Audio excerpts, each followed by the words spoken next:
नमस्कार, आप देख रहे हैं न्यूज़ 18। मैं हूं आपके साथ रुंझुन कोहली।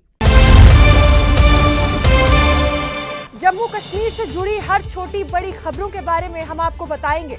जम्मू कश्मीर के कोने कोने में चल रही हलचल आपके सामने लाएंगे।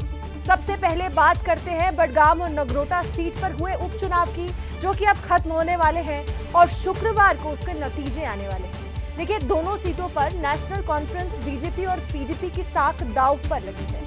इस बार कौन बाजी मारेगा इसका पता तो जल्द लग जाएगा, लेकिन नतीजों से पहले जम्मू कश्मीर विधानसभा में नेता प्रतिपक्ष सुनील शर्मा ने दोनों सीटों पर जीत का बड़ा दावा कर दिया है। उन्होंने कहा है कि ये चुनाव जम्मू कश्मीर की राजनीति को नई दिशा और नया डायरेक्शन देगा।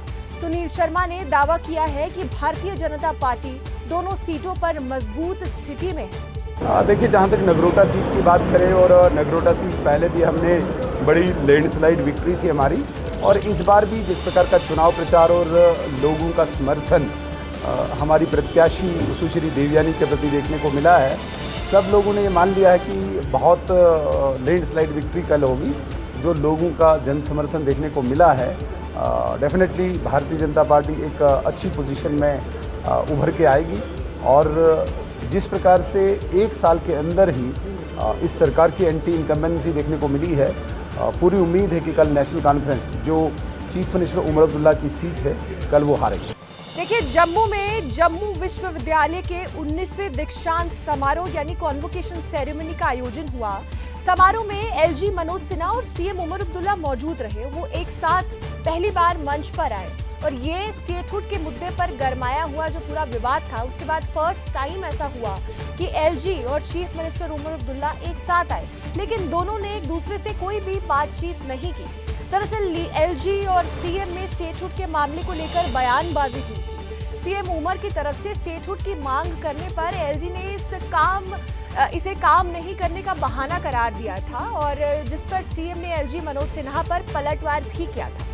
और उस वाक्य के बाद पहली बार दोनों जम्मू कश्मीर में एक मंच पर सामने आए। समारोह के दौरान एलजी मनोज सिन्हा ने छात्राओं की सफलता का जिक्र किया।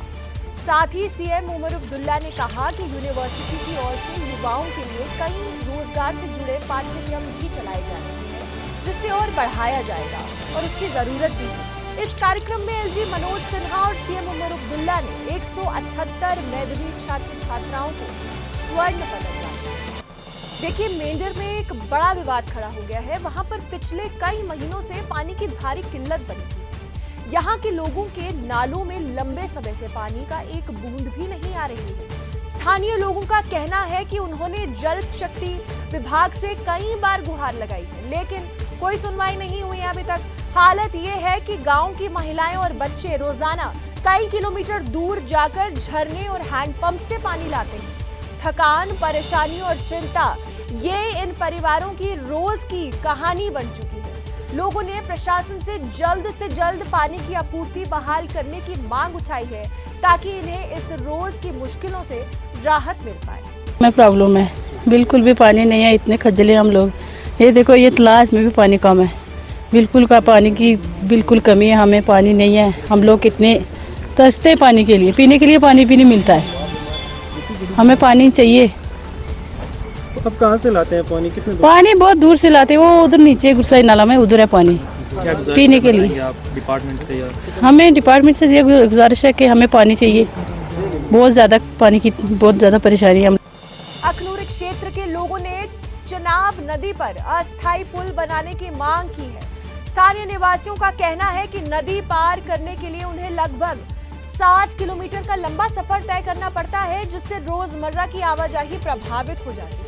लोगों ने प्रशासन से अपील की है कि जिस तरह पहले भारतीय सेना द्वारा अस्थायी पुल बनाया जाता था, इस बार भी वैसे ही प्रबंध किए जाए, ताकि आम जनता को राहत मिल सके। पुलवामा के राजपुरा में अपनी तरह की पहली डिजिटल लाइब्रेरी स्थापित हो गई है। राजपुरा के विधायक गुलगाम मोहुद्दीन मीर ने राजपुरा स्थित सरकारी डिग्री कॉलेज में डिजिटल लाइब्रेरी का उद्घाटन किया है। राजपुरा में पहली बार शिक्षित युवाओं की सुविधाओं के लिए डिजिटल लाइब्रेरी स्थापित की गई है, जिसे देश की विभिन्न लाइब्रेरियों से ऑनलाइन जोड़ा जाएगा। इस अवसर पर डिग्री कॉलेज राजपुरा में एक समारोह आयोजित किया गया। चलिए आगे बढ़ते हैं। शोपियां में गवर्नमेंट डिग्री कॉलेज के बच्चों ने जोरदार प्रदर्शन किया। ये धरना 7वें सेमेस्टर की परीक्षाएं स्थगित करने की मांग को लेकर हुआ है। प्रदर्शनकारी छात्रों ने कहा है कि अभी तक उनका लगभग 20% पाठ्यक्रम यानी कि सिलेबस पूरा नहीं हुआ है, जिससे उनके लिए इस समय परीक्षा देना बहुत मुश्किल होता जा रहा है। ये एग्जाम्स 3 दिसंबर 2025 से शुरू होने वाले हैं। बच्चों ने उच्च अधिकारियों और कश्मीर विश्वविद्यालय से हस्तक्षेप करने की अपील की। देखिए 10 नवंबर को दिल्ली धमाके के बाद जम्मू कश्मीर में सियासत भी तेज हो गई। सीएम उमर अब्दुल्ला ने एक तरफ कहा कि दिल्ली धमाके के सभी आरोपियों को सजा मिलनी चाहिए और दूसरी तरफ ये भी कह दिया कि निर्दोष लोगों को बेवजह परेशान नहीं किया जाना चाहिए। जम्मू कश्मीर में दिल्ली धमाके पर भी सीएम ने कहा कि इसमें शामिल आतंकवादियों की कड़ी से कड़ी सजा उनको मिलनी चाहिए। तो हमें ख्याल रखना होगा, जम्मू कश्मीर का हर बाशिंदा आतंकवादी नहीं है। जम्मू कश्मीर का हर बाशिंदा आतंकवादियों के साथ भी नहीं है। ये चंद लोग हैं जिन्होंने हमेशा यहाँ अमन और भाईचारे को बिगाड़ने की कोशिश की है। बदकिस्मती से जब हम हर जम्मू कश्मीर के बाशिंदे को और बिलखसूस हर कश्मीरी मुसलमान को एक ही नज़रिए से देखना शुरू करते हैं और ये तासुर देना शुरू करते हैं कि हर कश्मीरी मुसलमान जो है वो आतंकवादी है, तो फिर बहुत मुश्किल होता है लोगों को सही पटरी पर रखने में। मैं तो मान के चलता हूं कि जो लोग इस हादसे के लिए कसूरवार हैं उन्हें पकड़ के सख्त से सख्त सजा मिलनी चाहिए। जम्मू कश्मीर में आतंकवाद के खिलाफ ताबड़तोड़ छापेमारी जारी है। जम्मू कश्मीर के चप्पे चप्पे को खंगाला जा रहा है। बीते दिन पुलिस ने 500 से अधिक स्थानों पर छापेमारी की थी। यह छापेमारी जमात-ए-इस्लामी और अन्य प्रतिबंधित संगठनों से जुड़े आतंकवादी सहयोगियों के खिलाफ की गई। इस अभियान का उद्देश्य इन आतंकवादी संगठनों के नेटवर्क को नष्ट करना है।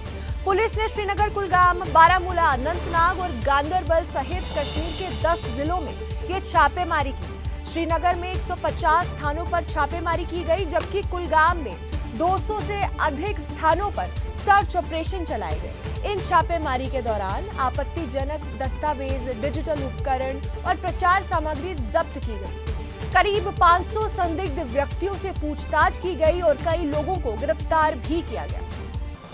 देखिए अनंतनाग में दिल्ली आतंकवादी धमाके के बाद तहकीकात जारी है। इस तहकीकात में 4 डॉक्टर को हिरासत में लिया गया है। बिजबेहारा से डॉक्टर उमर को पुलिस ने हिरासत में लिया है। अच्छाबल से डॉक्टर मुजफ्फर को हिरासत में लिया गया है। वेरीनाग से डॉक्टर मोहम्मद आरिफ को लिया गया है हिरासत में और कुलगाम से डॉक्टर अब्दुल मजीद भी हिरासत में है और इन सभी से सुरक्षा एजेंसियां लगातार पूछताछ कर रही है। काजीगुंड में पुलिस ने मेडिकल छात्र मोहम्मद आरिफ मीर के घर की जांच की है। मेडिकल छात्र मोहम्मद मीर को यूपी एटीएस ने डॉक्टर शाहीन के मामले को लेकर हिरासत में लिया है।